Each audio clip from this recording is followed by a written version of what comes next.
Why the Chicago Cubs will not win the NL Central. It's time for the National League Central season preview. Baseball is back. The Locked On Podcast Network presents the 2025 MLB season preview, sponsored by FanDuel. All the biggest storylines and breakout stars for all 30 teams. Will the champs repeat, or will another team shock the league? From the experts at the Locked On Podcast Network, it's your team every day. Welcome into the NL Central season preview. My name is JD Hafford. I am your host of Locked On Cardinals. We are joined today by Chuck Friedman, representing the two-time defending champion Milwaukee Brewers. We've got the man, the myth, the legend, Sam Olber from Locked On Scrubs. I mean Cubs, did not mean that. Stephen Offenbaker, the self-proclaimed best-looking side of Locked On Reds. And our newest member of the NL Central Locked On fraternity, Mr. Gary Morgan, who's representing Paul Skenes' mustache and Locked On Pirates. Hello, everybody. How are we doing today? You guys good? Oh, yeah. Oh, doing great. Good. Real good. The NL Central 2025 season preview is brought to you by FanDuel. Right now, new FanDuel customers can get $150 in bonus bets if your first $5 bet wins. Today, we're going to decide which team could make a splash or be trash, the offseason moves that changes teams' trajectories. And we're going to start with the ending, though. Who is going to win this division? So let's begin with Chuck. We're going to give you the floor first, Chuck, because you guys are the defending champion. The Brewers have won it 2 years in a row, despite getting rid of people to make sure that they don't win. And they just keep winning anyway.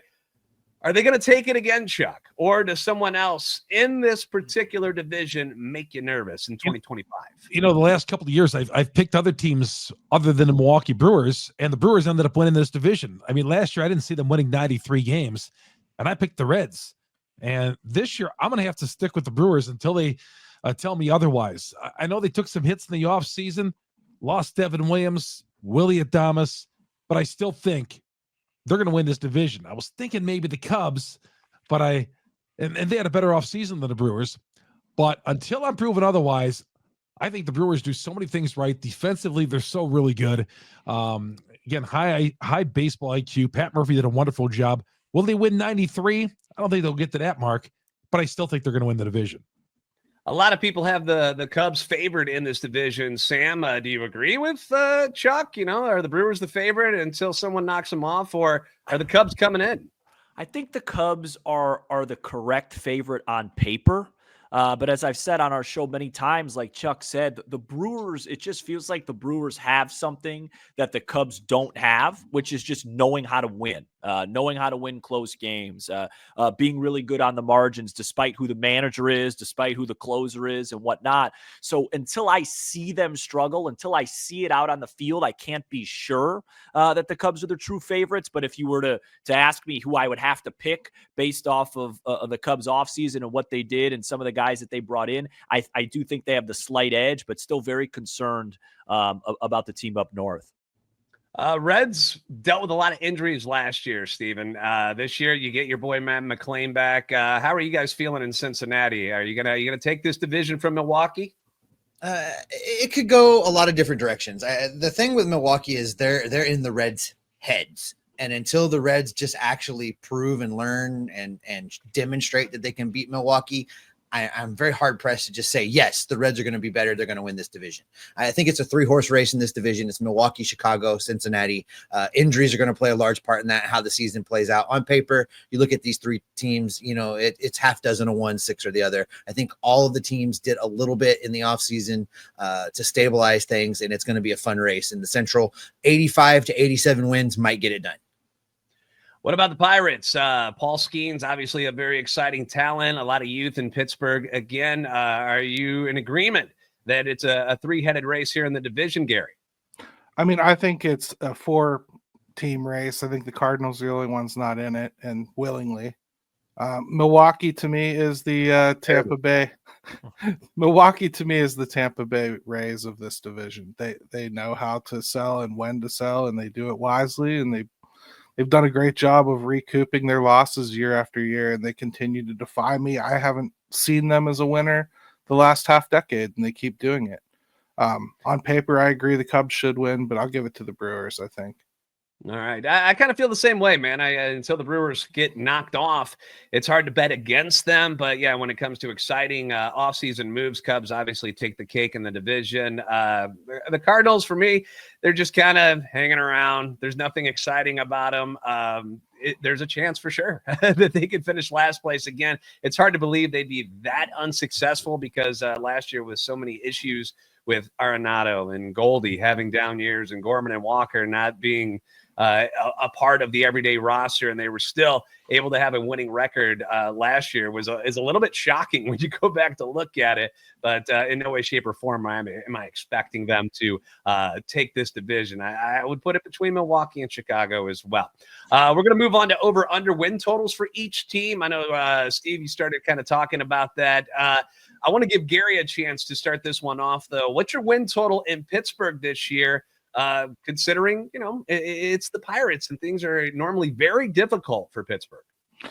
Yeah, I mean, all my hopes are based on the pitching staff, and I'm going 500. I think this is the year they get there.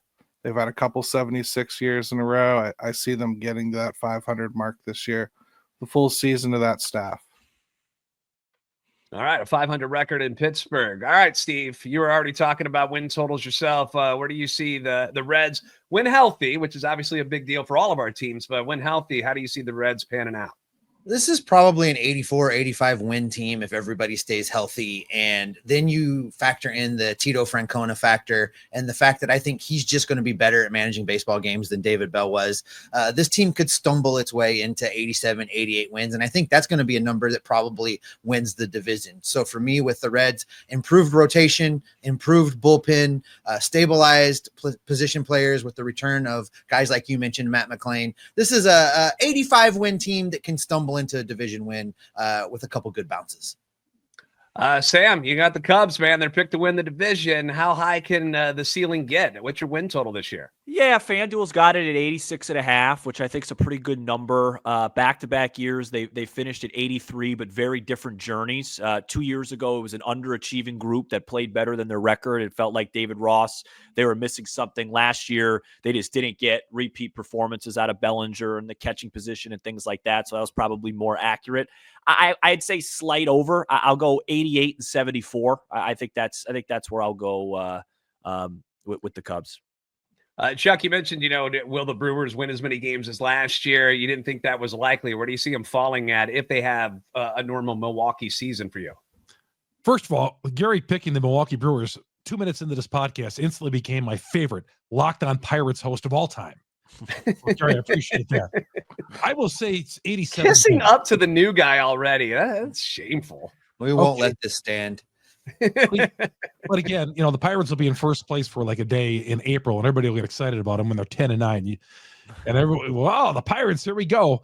But they do have some great talent, of course, Skenes. But I think the Brewers win 87 games. I have them at 87. I think they're going to win the division that low of a total. I think this is going to be a real dogfight in this division. I really do.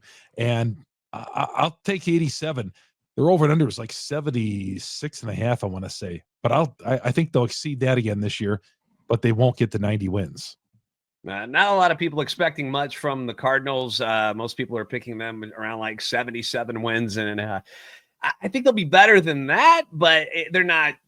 I'm the guy that I said 84 last year for them, and they went to 83. I'm going to say right there in the middle again. It's just kind of who they are right now. They're not crap, but they're not really good either. So I just see them kind of floating around the 500 mark. So not the most exciting things going on in St. Louis at this time. Do you guys see any of the teams outside of the division winner actually sneaking in and making the playoffs this year? Does anybody see that happening? It's going to be hard. Every year you go into the year and you look at it and you go, well, Mets, Braves, Phillies, Dodgers, Diamondbacks, but it usually never works out like that, the way it looks before the season. So you never know. But I mean, if based off of what we all just said with our win totals, it would be pretty hard. I think the Diamondbacks last year won 89 and didn't get in. And I don't think any of us have any of our teams at over 88. So off of that math, it feels like a one and in division to me. Everybody Yeah, agree with that? I don't see a wild card coming out of the Central. I mean, you just look at the win totals. Sam just mentioned 89 wins in Arizona. The Padres had 93 wins. Dodgers won 98. Atlanta won 89. The Mets won 89. Phillies won 95. I don't see how enough of those teams fall off given how we expect the National League Central to perform for any other team besides the division winner to make it into the postseason. Yeah, You usually need a team to. I can see the East. I can see the East winning, having 3 teams in their division into the postseason, and then you take the Padres and the Dodgers, and that doesn't leave much. So yeah, I would agree. 1 team in this division. Gary, sorry about that. You usually need a team or two to sell off big time at the deadline. The Cardinals are the only ones that really have that set up, and that's if they want to do it. Right. So I mean, by then it's too late to really affect the records. Really, to have one team pathetic towards the end. I mean, I expect the Pirates to join them, but they won't start out that way. No, I miss the years when the NL Central, everybody thought little of us, and then like 3 of us would go to the playoffs. That was the good old days of the NL Central. Not quite the same way as far as the preview for 2025. But up next, we're going to talk about the offseason moves that change these teams' trajectories for 2025. This is the NL Central MLB season preview on the Locked On Podcast Network. There's nothing better than catching an MLB game live. You've got the crack of the bat, the roar of the crowd, the smell of the ballpark food. And if you're looking to go last minute, Gametime makes getting tickets easier than ever. With last minute deals, all-in pricing, and a lowest price guarantee, Gametime takes the stress out of buying MLB tickets. Plus, ticket prices, they drop as Gametime gets closer, which means you can score incredible deals. Gametime is the official ticketing partner of Locked On, and as opening day approaches, I know I can count on them to help grab tickets that meet my needs. One of the great features on the Gametime app is the Gametime Picks feature, which makes finding the best deals effortless. It just filters out all that stuff and highlights the top discounts in the stadium. I love that I can preview where exactly I'm sitting during the game. No bad surprises when I get to the stadium, whether it's behind home plate, down a baseline, in the outfield, doesn't matter. Wherever you want to be, Gametime is going to give you options with unbeatable prices. So take the guesswork out of buying tickets with Gametime. Download the Gametime app, create an account, use the code LOCKEDONMLB for $20 off your first purchase. Terms apply. Again, create an account, redeem code LOCKEDONMLB for $20 off. Download Gametime today. Last minute tickets, lowest price, guaranteed. Once again, welcome to the NL Central MLB season preview for 2025. We've got all of our members most of the members from the host of all of our Locked On teams here in the NL Central. We're going to talk about the best player in the division first. And I know Steve's already itching. He can't wait to start talking about Elly De La Cruz again. And Steve, we know that he's probably the most exciting player maybe in all of baseball, but is he the best player is the question I'm asking you. Is he the best player in the National League Central or the best player in baseball? Yeah, give me Central first. Is he the best? All right, in player the National League, in the National League Central, he is hands down the most electrifying, the highest ceilinged, the most talented player in the National League Central right now. He put up last season an amazing year, 5.2 in WAR. And I know everybody wants to talk about his league lead in strikeouts, but you look at the rest of the numbers, a slash line of 259, 339, 471. He hit 25 home runs. He stole 67 bases and only got caught 16 times. All of those numbers are going to go up. His WAR is going to go up. His OPS plus is going to go up. He is going to be not only the face of this division, but one of 2 or 3 faces of baseball for a lot of years to come. He's just so exciting day in and day out to watch. And I don't think there's anybody better than him in this division. In all of baseball, he's a top 5 guy. Shohei Ohtani is the best player in baseball, maybe the best baseball player that's ever lived. Outside of that, you can start ranking people in different orders. But as far as this division goes, Elly De La Cruz is the cream of the crop. Sam, you made some moves with the Cubs. Do you agree with this statement made by Steven? I don't know if I disagree with it, but I don't think it's as definitive as he would say. I think Kyle Tucker would have a seat at the table. 4.7 WAR last year for Tucker in 79 baseball games. In the first 79 games last year, he was truly one of the best players in baseball. And then he got injured and missed a bunch of time. He's been a steady 5+ WAR guy for the last 3-4 years. Now he's 1 for 31 in the spring. Not sure how much that matters. We'll find out very shortly. But I think the whole purpose, JD, if you want to get into the offseason of why the Cubs made that move is outside of maybe some salary reasons, because, Mr. Ricketts likes to save money when he can, is that the Cubs really need a guy that is at that table, that is a superstar level player. And Kyle Tucker needs to play like that. And I think if all things go according to plan at the end of the year, you should look at the numbers, and sure, maybe Elly with stolen bases and the excitement factor is a little ahead, but Kyle Tucker should be right there, or this season's not going to go the way Cubs fans want it to. Gary in Pittsburgh, Paul Skenes is obviously a big name, one of the new faces of Major League Baseball. Is it fair to say it's tough to say you're the best player in the division when you're a pitcher and you only pitch every 5 days? It's hard for me not to. I mean, he's done things that I don't think too many rookies have ever done, no matter what they do. So it's pretty exciting to look at that. And it's the best player we've had for quite some time, since Andrew McCutchen in his prime, quite honestly. So, yeah, I probably have a bloated expectation of what he is. If he played every day, there'd be more of a conversation. But I'd say if you wanted to say, would he take down Elly head-to-head, I bet he does an awful lot.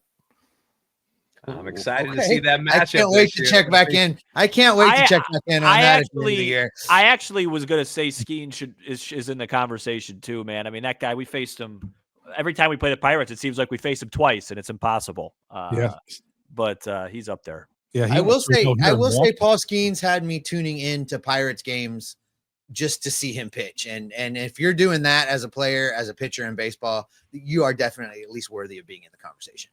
Yeah, without question. Chuck in Milwaukee, you've got a couple guys. I don't even know who the best player on your team is, really, because you got Contreras behind the plate, who's special. And then, of course, you've got your young center fielder who was amazing last year. How do you rate these guys among the players in the NL Central?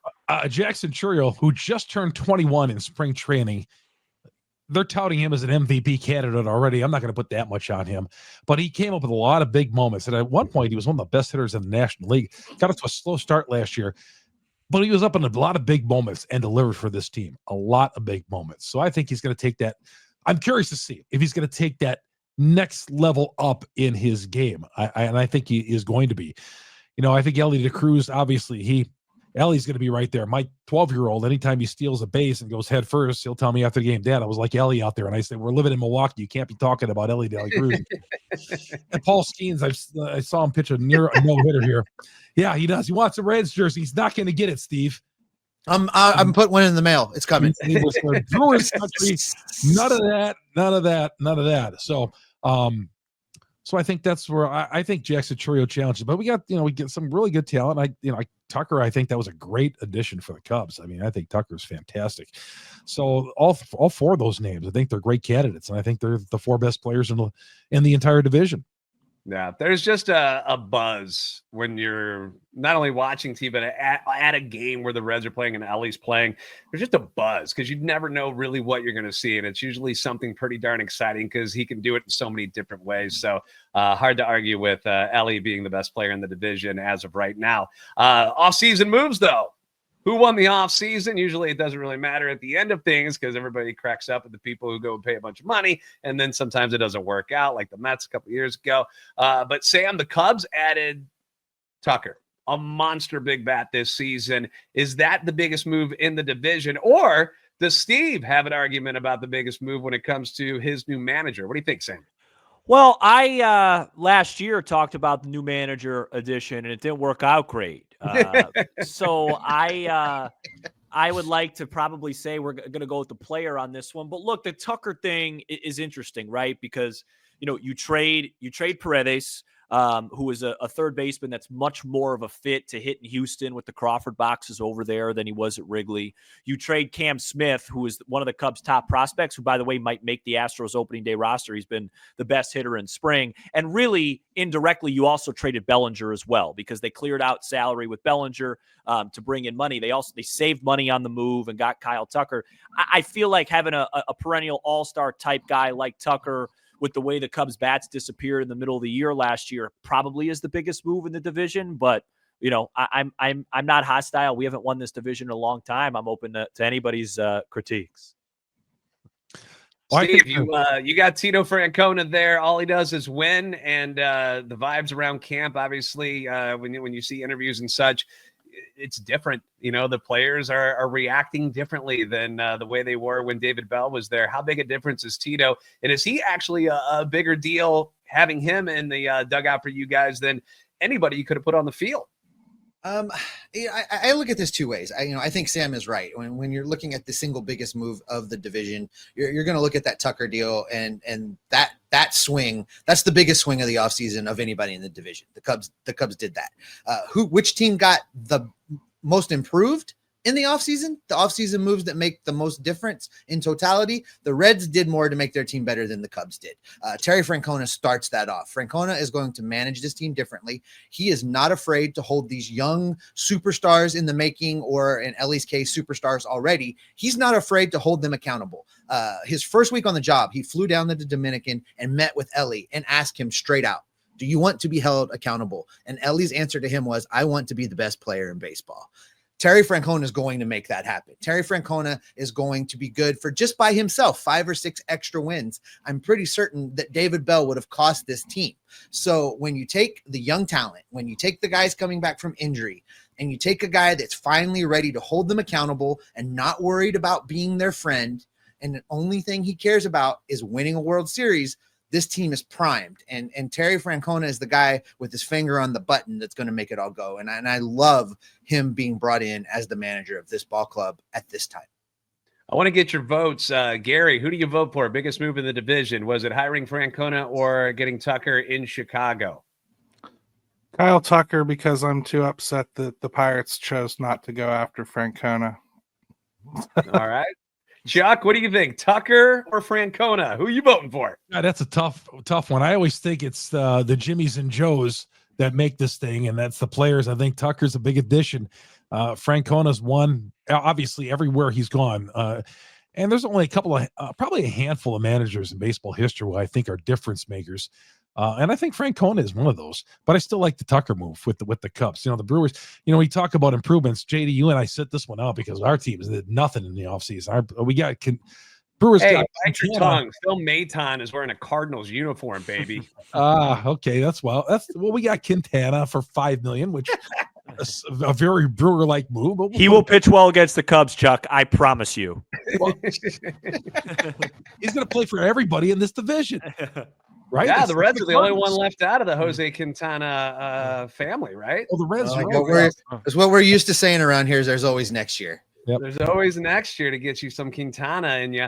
All right. I guess Kyle Tucker's going to win this vote. I'll just side with you, Steven, just because, you were getting creamed in this vote here. So Francona, a lot of talent on the Reds. So, I never was all that impressed with anything that David Bell did. So to bring somebody in like Tito, who's got the energy, the life, the winning mentality, the resume that he has, I think it's going to be huge for the Reds. Worst offseason moves in the division. I mean, 3 of our teams didn't. We should just let you talk for the next 3 minutes, JD. We kind of went through that. Maybe the floor is yours. Yeah. What do you think? What about? How about this? Worst move. Devin Williams being traded to the Yankees, or the Cardinals letting Paul Goldschmidt walk to the Yankees? Who's worse there? Because our 3 teams didn't do much. Well, I think Devin going to the Yankees, I don't really think the return back for the Brewers that they got was all that great, although they talk it up quite a bit. But I understand the price for closers isn't going to be real expensive anyway. So I mean, neither one of those moves, I don't think they don't really bother me at all that they're gone to the Yankees. But I think this division is going to be just so interesting this year because of so many different variables. I think I picked the Brewers, but man, I just think this is going to be so much fun, and I don't know. I picked the Brewers earlier, but I don't see them being a clear-cut favorite by any means. Maybe I could throw it this way: Devin Williams to the Yankees, or the Cardinals not trading any of their veterans like they said they were going to, like Arenado. Worst offseason move, Sam. What do you think? I think the Cardinals are worse just because the Brewers, like Gary was saying early on, they have such a good track record with these things. Even when it doesn't look good on paper, I don't believe they lost a deal until I see it on the field. All right, Steve. I first off, the worst offseason in the division was clearly the St. Louis Cardinals, which makes me such a happy guy right now because they're not a more fun city to root against than the freaking St. Louis Cardinals. But I'll tell you that it's going to come back to bite this team for the next couple of years. There was an opportunity to flip some guys in a season that we're going to be bad. You had leaned into being bad. You had leaned in and accepted already before the first pitch is ever thrown that you're going to be bad. So go all in and be bad and get rid of everybody and bring in the prospects and reload, much like what Milwaukee has done year in and year out. Just flip it, churn it, reload where you got it, and get better. Instead, I don't know what was going on in St. Louis, but except everybody in the front office sat on their hands. And that made for, I think, the worst offseason in the division this year. Is that because with Arenado that teams who want to trade for him want some cash in return? Is that what that is? Probably. Well, the real stuff with Arenado was that he only had like The 6 no trade, teams that he was willing to actually 6 go teams, to, yeah. that he had on his list, that he was like, I would accept the trade there. And so it's not like they had an opportunity to, shop him to everybody. And the teams that he wanted to go to really didn't want him all that much. They weren't like itching to go get him. So from what we know, the Cardinals were like, can you take on this amount of money? You kind of saw a basis of that with that Astros trade that got vetoed by Arenado, that they were hoping for that. And I'm sure other teams were like, well, if you eat more than that, we might be interested. And then it got to a point where Wilson Contreras didn't want to get traded and Sonny Gray didn't want to get traded. And, this is the Cardinals' fault. They gave no trade clauses to all these people. And when the time came where they were like, hey, we're going to go in this direction, like Steve's talking about, these guys didn't want to leave. They wouldn't go. So they're all still stuck there in mediocrity and just kind of like, all right, what do we do now? I guess we'll just go play and see what happens. But not a whole lot to be excited about because of all this. There was all this excitement maybe about, getting a bunch of prospects in return for guys like Helsley, who didn't get shipped for whatever reason. Maybe it was because of what they got, they saw from the return in that Devin Williams trade. But it was just a lot of running in place for the Cardinals this offseason. And I think most people agree with Steve that it's going to hurt them in the end rather than help them. Gary, what's your thoughts on the worst offseason? Was it Devin Williams or what the Cardinals didn't do? It's probably the Cardinals, but I would also say it's just not in the Cardinals' DNA to tank. So I can understand why they struggle to just intentionally stink. They're just not. That's not the way they've been ever since the 80s. And I would throw in an honorable mention for the Pirates here. Letting Chapman walk for nothing when they have a really shaky back end of their bullpen with David Bednar coming off a bad season, probably a mistake. All right. Well, we're going to talk about which teams could make a splash or be trash. This is the NL Central 2025 MLB season preview on the Locked On Podcast Network. March Madness is here, and FanDuel is giving you the chance to get in on the action like never before. Right now, new customers can get $200 in bonus bets when your first $5 bet wins. That's 200 extra bucks to use on everything from buzzer beaters to Cinderella stories and even who is going to cut down the nets when it's all said and done. Now, one of my favorite things about the tournament is picking underdogs, watching a team that has no business competing with these big schools, at least on paper, but then goes in and pulls off the upset. It's so much fun. And then FanDuel makes it easy to back them with spreads, totals, and game props. Now, if you filled out a bracket or brackets, that's all well and fine. But with FanDuel, you can bet on things that are actually going on within the game that makes them even more fun to watch. And with tournament games happening almost every day, there's always something exciting to bet on. The FanDuel app is simple to use, and when you win, you get paid instantly. No waiting around. So visit FanDuel.com and get in on the college hoops action all tournament long. Once again, you're watching or listening to the NL Central 2025 MLB season preview on the Locked On Podcast Network. We're talking about what's going to happen in this division in 2025. And last year, I don't believe anybody got fired in this division as far as managers go. We've got a new one in Cincinnati. David Bell got fired. We've got a former Brewer. I guess Bell did at the end of all the things, but we got a new manager in Cincinnati. We've got Counsell in Chicago who used to be with the Brewers. The Brewers were good without him anyway. We've got Ollie Marmol sitting here in St. Louis. Pittsburgh, everybody's kind of like, well, I mean, what do you expect out of the Pirates? But how do you don't want to keep firing people. So Who starts the season on the hot seat? Of the managers in this division, is anyone on the hot seat? Sam, Craig Counsell. Things didn't go so well last year. Got a lot of money to be your guys' manager if things go sideways again. Any chance he's out? No, but the Cubs president of baseball operations, Jed Hoyer, is in a lame duck season. His contract is up after the end of the year. He's not signed an extension yet. And if the Cubs do struggle, I believe he will be out the door. And as we all know, when somebody else comes in to run the team, if they don't, they might want to pick their own manager. That would be the only path I would see. But with the money that he got, I don't think Craig Counsell did a bad job last year. I just think because he left the Brewers and the Brewers were one game better without him and the Cubs were the exact same team with him, considering what he got paid, it wasn't a great look, on the outskirts of things. But I don't think he is on the hot seat. Definitely not. Yeah, Counsell, I don't see why he'd be in the hot seat because he's a good baseball guy. And even if I would say, Sam, even if they struggle this year and let's say they don't make the playoffs, I still think he's coming back for a third year. They got money invested in him, the 40 million.